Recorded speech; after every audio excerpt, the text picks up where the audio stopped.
আসসালামু আলাইকুম, welcome to my channel. আজকের ক্লাসে আমরা বাক্য নিয়ে অনেকগুলো প্রশ্ন সমাধান করব। এখানে থাকবে বিসিএস সহ অন্যান্য বিভিন্ন প্রতিযোগিতামূলক প্রশ্নের সমাধান এবং সাথে থাকবে 9-10-এরও প্রশ্ন এই টপিক থেকে। এরকম ভিডিও রেগুলার পেতে অবশ্যই আমার চ্যানেলটিকে সাবস্ক্রাইব করে রাখবেন এবং বেল বাটনটিকে অন করে রাখবেন। চলুন শুরু করা যাক।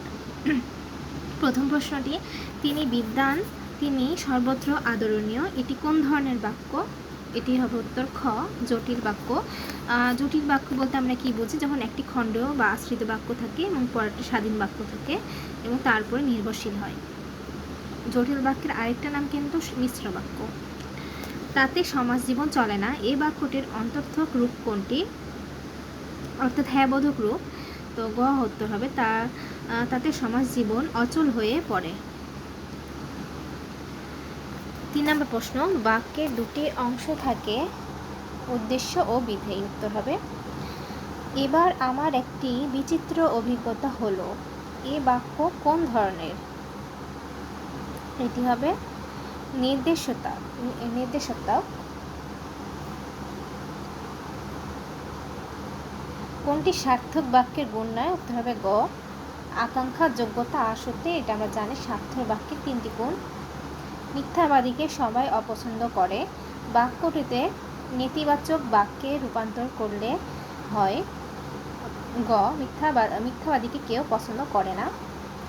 7 নম্বর প্রশ্ন, কোনটি বাক্যের বৈশিষ্ট্য নয়? উত্তর হবে গ। 8 নম্বর প্রশ্ন, তুমি আসবে বলে হে স্বাধীনতা, সকিনা বিবির কপাল ভাঙল, এটি কোন বাক্য? উত্তর হবে খ, মিশ্র বা জটিল বাক্য। মা ছিল না বলে কেউ তার চুল বেঁধে দেয়নি, এটি হলো গ, সরল বাক্য। বাক্যে 3টি গুণ কি কি? উত্তর হবে খ। 11 নম্বর প্রশ্ন, যেহেতু তুমি বেশি নম্বর পেয়েছো সুতরাং তুমি প্রথম হবে, কোন ধরনের বাক্য? এটি হবে খ, জটিল বাক্য। সুতরাং দেখে কিন্তু অনেকে আবার যৌগিক দিয়ে দিতে পারে, কিন্তু এখানে যেহেতু এরকম সাপেক্ষবাচক শব্দ থাকলে জটিল বাক্য হবে। যেই তার দর্শন পেলাম সেই আমরা প্রস্থান করলাম, এটি কোন জাতীয় বাক্য? উত্তর হবে ঘ, মিশ্র বাক্য। তুমি না বলেছিলে আগামীকাল আসবে, এখানে না ব্যবহার হয়েছে কোন অর্থে? উত্তর হবে খ, হ্যাঁ বাচক অর্থে। খুব সুন্দর একটা প্রশ্ন 24তম বিসিএসে। 14 নম্বর প্রশ্ন, তার বয়স বেড়েছে কিন্তু বুদ্ধি বাড়েনি, এটি কোন ধরনের বাক্য? খুবই সহজ, যৌগিক বাক্য। কিন্তু থাকলে এরকম অব্যয়বাচক শব্দ থাকলে যৌগিক শব্দ হয়। সাল্লাম ছিলেন একজন আদর্শ মানব, বাক্যটি নিম্নোক্ত একটি শ্রেণীর, এটি হচ্ছে ঘ, সরল বাক্য। 16 নম্বর প্রশ্ন, যৌগিক বাক্যের অন্যতম গুণ কোনটি? দুটি মিশ্র বাক্যের সাহায্যে বাক্য গঠন, এটি হবে না। তো দুটি সরল বাক্যের সাহায্যে বাক্য গঠন, অর্থাৎ যৌগিক বাক্যে আমরা জানি দুটি সমাপিকা ক্রিয়া থাকে, তো এরকম বাক্যকে আমরা আর সরল বাক্যে থাকে একটি সমাপিকা ক্রিয়া, তাহলে দুটি সরল বাক্য হলে দুটি সমাপিকা ক্রিয়া, যেটি যৌগিক বাক্যের অন্যতম গুণ। আমার জ্বর লাগছে, এটি কোন ধরনের বাক্য? খ, উত্তর সরল বাক্য। তুমি চেষ্টা না করায় ব্যর্থ হয়েছ, এটি কোন বাক্যের উদাহরণ? উত্তর হবে ক, সরল বাক্য। 19 নম্বর প্রশ্ন, বলো বীর, বলো উন্নত মম শির, বাক্যটি কি? বাক্যটি হলো বিস্ময়সূচক বাক্য। মূল কবিতায় উক্ত লাইনের শেষে বিস্ময়সূচক চিহ্ন ব্যবহার করা হয়েছে।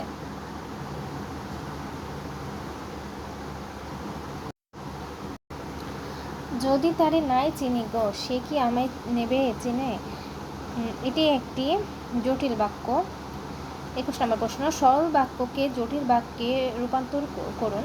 আচ্ছা, পরিশ্রম করলে ফল পাবে, এটার যৌগিক বাক্য হবে ঘ, পরিশ্রম করো তবেই ফল পাবে। যৌগিক বাক্যে যেহেতু দুটি সমাপিকা ক্রিয়া থাকে এবং এখানে দুটি বাক্যে অব্যয়সূচক শব্দ থাকে, তো সেহেতু এটি যৌগিক বাক্যেও হবে।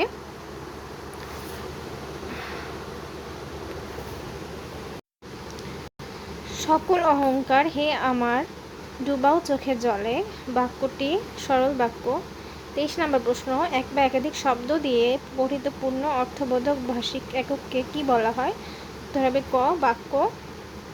24 নম্বর প্রশ্ন, মেঘ গর্জন করলে ময়ূর নৃত্য করে, এটি হলো সরল বাক্য।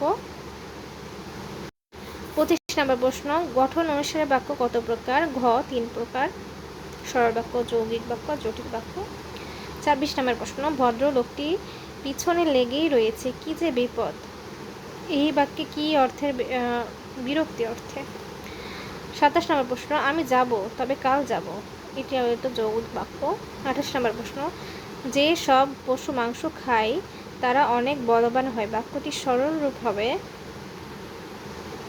খ সকল মাংসাশী পশুই খুব বলবান হয়। 29 নম্বর প্রশ্ন, হে সিন্ধু বন্ধু মোর মজিনো তব রূপে, এটি কোন ধরনের বাক্য? এটি হবে ঘ বিশেষ্যসূচক বাক্য, যেহেতু এখানে বিশেষ্যসূচক চিহ্ন আছে। 30 নম্বর প্রশ্ন, জ্ঞানী লোক সকলে শ্রদ্ধার পাত্র, এটি কোন ধরনের বাক্য? খ সরল বাক্য। এখন দেখব বিভিন্ন মন্ত্রণালয় ও সরকারি নিয়োগ পরীক্ষার প্রশ্ন ব্যাংক। 31 নম্বর প্রশ্ন, খাঁটি সোনার চাইতে খাঁটি আমার দেশের মাটি, এটি কোন ধরনের বাক্য? এটি জটিল বাক্য। 32 নম্বর প্রশ্ন, বুঝে শুনে উত্তর দাও নতুবা ভুল হবে, বাক্যটি কোন শ্রেণীর? যৌগিক, নতুবা আছে তাই। 33 নম্বর প্রশ্ন, সকল আলেমগণ আজ উপস্থিত, বাক্যটিতে কোন দোষ আছে? বাহুল্য দোষ। সকল আছে, তাহলে এখানে আলেমের সাথে গণ বহুবচন শব্দ যোগ করার ছিল না, মানে এটা বাহুল্য দোষ। 34 নম্বর প্রশ্ন, কি করেই না দিন কাটাচ্ছ, এটি বিস্ময় প্রকাশ। বাক্যের মৌলিক উপাদান কোনটি? উত্তর হবে ঘ শব্দ।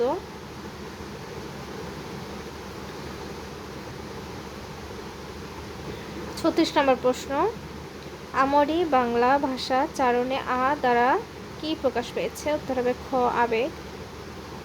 একটি সার্থক বাক্যে কয়টি গুণ থাকে? খ 3টি। তো আসক্তি, যোগ্যতা, আকাঙ্ক্ষা। বিপদ এবং দুঃখ একসঙ্গে আসে, এটি যৌগিক বাক্য। 29 নম্বর প্রশ্ন, সে যে কোথায় তা আমার জানা নেই, এটি যৌগিক বাক্য। যদিও তার বয়স বেড়েছে তথাপি কি বুদ্ধি বাড়েনি, এটি কোন ধরনের বাক্য? জটিল বাক্য। তথাপি দেখে আপনারা যৌগিক বাক্য দেখাবেন না, এখানে যদিও শব্দটির জন্য এটি জটিল বাক্য হবে। বাক্যে মৌলিক উপাদান শব্দ। সব পড়া শব্দটি কি দোষে দুষ্ট? গুরুচণ্ডালী। 43 নম্বর প্রশ্ন, লোকটি ধনী কিন্তু কৃপণ, এটি কোন ধরনের বাক্য? এটি যৌগিক বাক্য। বাক্যের ক্ষুদ্রতম অংশকে কি বলে? ঘ ধ্বনি। তোমাকেই ঢাকা যেতে হবে, এটি কোন ধরনের বাক্য? এটি হবে গ ভাববাচ্য। তো যেতে হবে এরকম শব্দ হলে ভাববাচ্য হয়। 46 নম্বর প্রশ্ন, যখন তোমার হাতে টাকা হবে তখন আমাকে দিও, কোন ধরনের বাক্য? এটি হবে খ জটিল বাক্য। সে নাকি আসবে না, এ বাক্যে না অব্যয়টি কি অর্থে ব্যবহৃত হয়েছে? সংশয়। যদি সত্য বলো তাহলে মুক্তি পাবে, এটি হলো মিশ্র বাক্য। বাজার শেষ করে বাড়ি যাও, বাক্যটিতে কোন গুণের অভাব রয়েছে? খ আকাঙ্ক্ষা।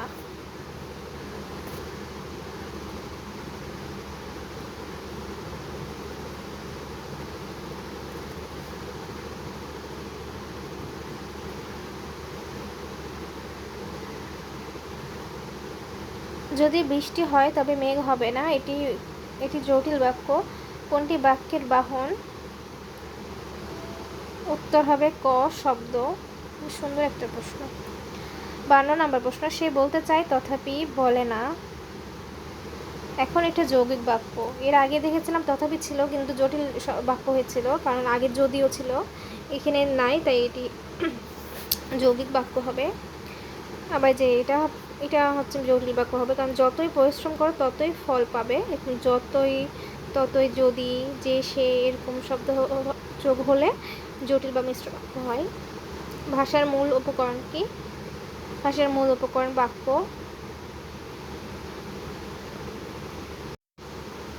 55 নম্বর প্রশ্ন আগে দেখছি, এটা স্কিপ করে। 56 নম্বর প্রশ্ন, তুমি না সেদিন বাড়ি গিয়েছিলে, এটি এখানে না অর্থ কোন অর্থে ব্যবহৃত হয়েছে? এটি হবে নিশ্চয়তা। 57 নম্বর প্রশ্ন, যেমন কাজ করবে তেমন ফল পাবে, সরলরূপ হবে কাজ অনুযায়ী ফল পাবে। বিসিএস লিখিত পরীক্ষা ছিল, এছাড়া বিভিন্ন লিখিত পরীক্ষাতে এরকম দেয় যে যৌগিক বাক্যের সরলরূপ বা যে বাক্য রূপান্তর এরকম দেয়, তো এগুলো শিখে রাখতে হবে, কারণ এমসিকিউ অপশনের উপর ডিপেন্ডেন্ট থাকলে ভুল হওয়ার সম্ভাবনা থাকে। সে যেতে চায় তথাপি বসে আছে, এটা তো করলাম যৌগিক বাক্য। ঘটকের গাড়ি, এটি কোন দোষে দুষ্ট? গুরুচণ্ডালী। যদি বৃষ্টি হয় তবে বের হব না, এটি হলো জটিল বাক্য। এখন ব্যাংক নিয়োগের পরীক্ষার প্রশ্নগুলো দেখব। আমি এসেছি কারণ তোমাকে নিয়ে যাব, বাক্যটি কোন ধরনের বাক্য? যৌগিক বাক্য। বিদ্বান লোক সকলে শ্রদ্ধার পাত্র, এটি সরল বাক্য। শিক্ষায় মন সংস্কার মুক্ত হয়ে থাকে, বাক্যটির কোন অর্থে প্রকাশ পেয়েছে? নিশ্চয়তা অর্থ, কার্য সমাপ্তি অর্থ, অভ্যস্ততা অর্থ, অনুমোদন অর্থ।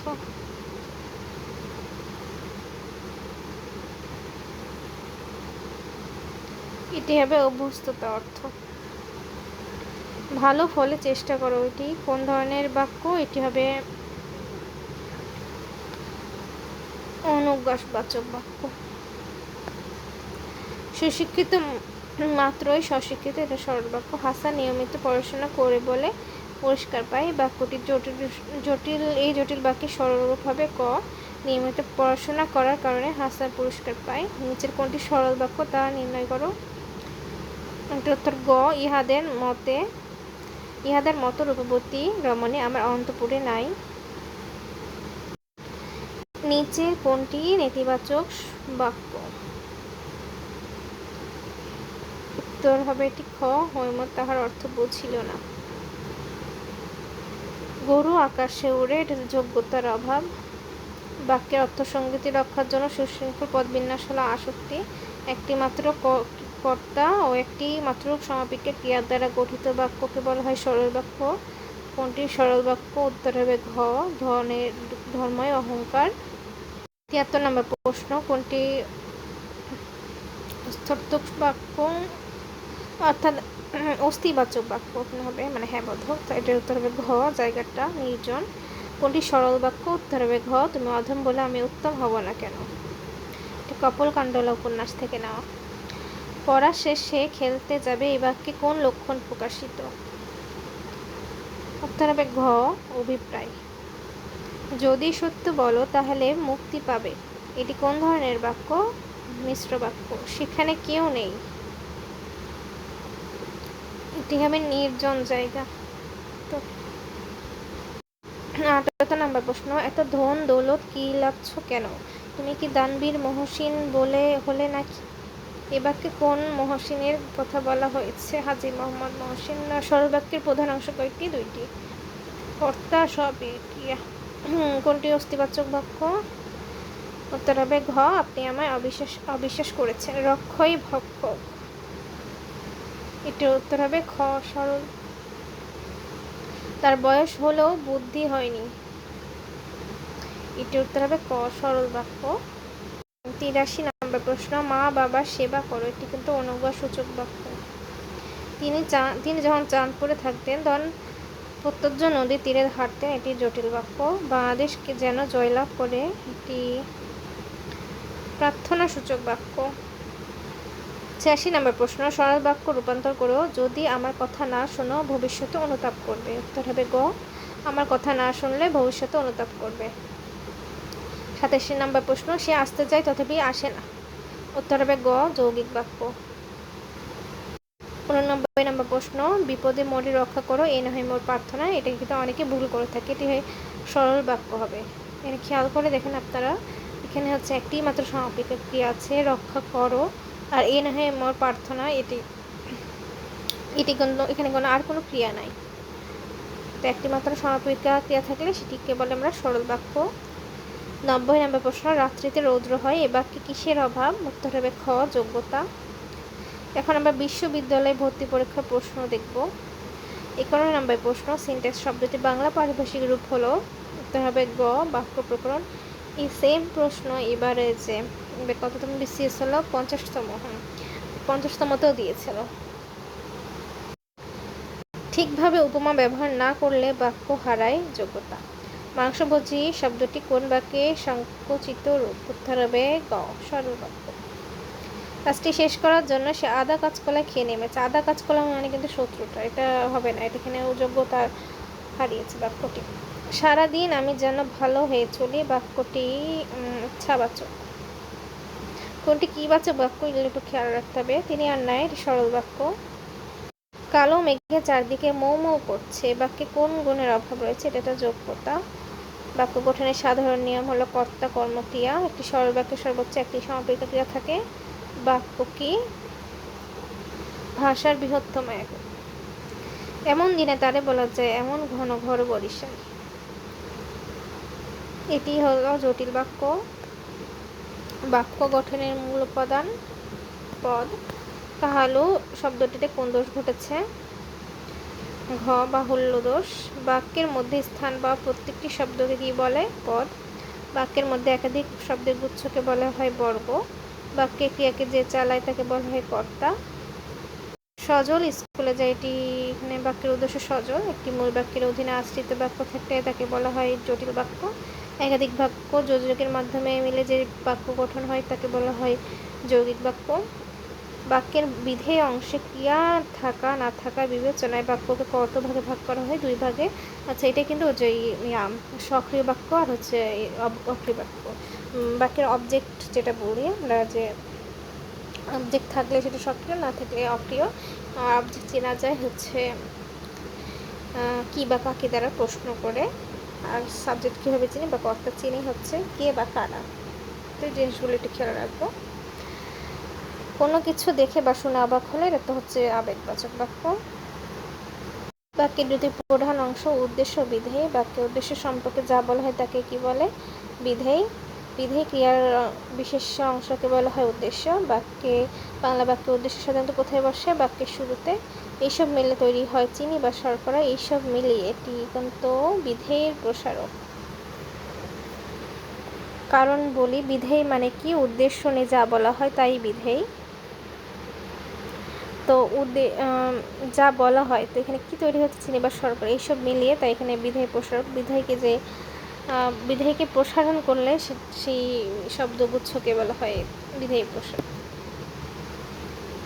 বিধেয় স্থান ও কাল সংক্রান্ত প্রসারক বসে উদ্দেশ্য বা বিধেয়ের পূর্বে। মুঘল সম্রাট শাহজাহান তার ভালোবাসার নিদর্শন স্বরূপ তাজমহল নির্মাণ করেছিলেন। এখানে মুঘল সম্রাট উদ্দেশ্যের প্রসারক, কারণ এখানে শাহজাহান হলো উদ্দেশ্য। যারা দেশের জন্য প্রাণ দিয়েছেন তাদের ঋণ আমরা শোধ করতে পারবো না। তাদের কি শোধ করতে পারবো না? ঋণ শোধ করতে পারবো না। তো তাহলে এর জন্য এটি হবে বিধেয়ের পুরো নাম্বার। চিনি বা শর্করা এইসব মিলে একটু পড়লাম। বিধেয় প্রসারক। বাক্যের উদ্বিধেয় অংশে থাকে, বাক্যের বিধেয় অংশে সাধারণত ক্রিয়া থাকে। বাক্যের মধ্যে একাধিক শব্দ দিয়ে গঠিত বাক্যাংশকে বলা হয় বর্গ। বর্গ আসলে কি?